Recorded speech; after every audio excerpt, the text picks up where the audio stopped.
Good evening, Lighthouse family. Tonight we gather to celebrate a man whom God has used to impact countless lives for the cause of Christ, evangelist Jim Cook. There are some people that make an impression the first time you meet them, and Jimmy is one of those people. The first time I saw Jimmy, I was not impressed with his stature nearly as much as I was impressed with his hair. And from that point, he became affectionately known to me as Johnny Bravo.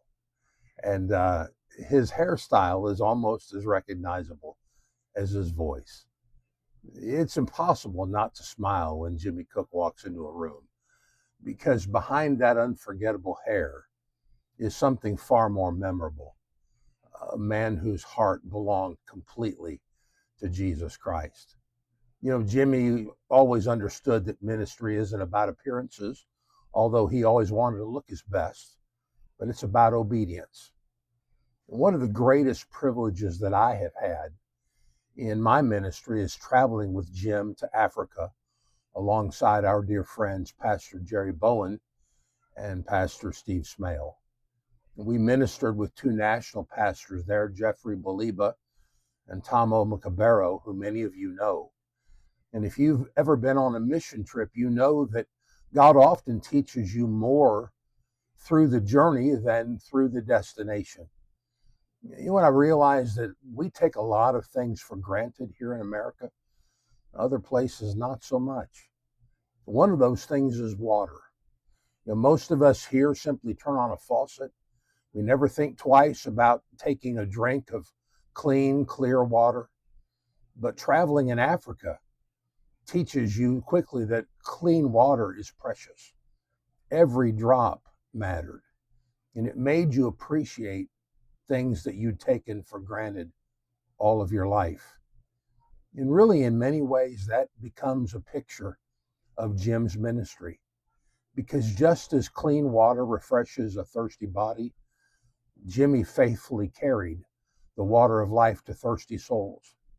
Year after year, revival after revival, invitation after invitation, he's pointed people to the one who said, "If any man thirst, let him come unto me and drink."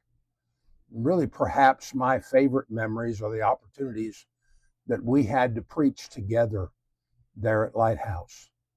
There's something special about standing beside a fellow laborer who loves the same book, preaches the same gospel, and serves the same Savior. And we've watched Jimmy preach with conviction. We've watched him preach with compassion. We've watched him laugh with people and weep with people. But most importantly, we've watched him faithfully lift up Jesus Christ. His ministry was never about building his own name. It was always about making much of the name that is above every name. And truly, only heaven will reveal the full impact of the sermons he preached, the invitations that were given, the missionaries that he encouraged and strengthened, the pastors that he helped, the churches that were revived, and the souls that were saved, simply because one man remained faithful. The Apostle Paul wrote, moreover, it is required in stewards that a man be found faithful. And if I would choose one word to describe Jimmy Cook, it would be that word, faithful. Faithful to his family, faithful to his friends, faithful to the churches that he served, faithful to the gospel, and above all, faithful to Jesus Christ.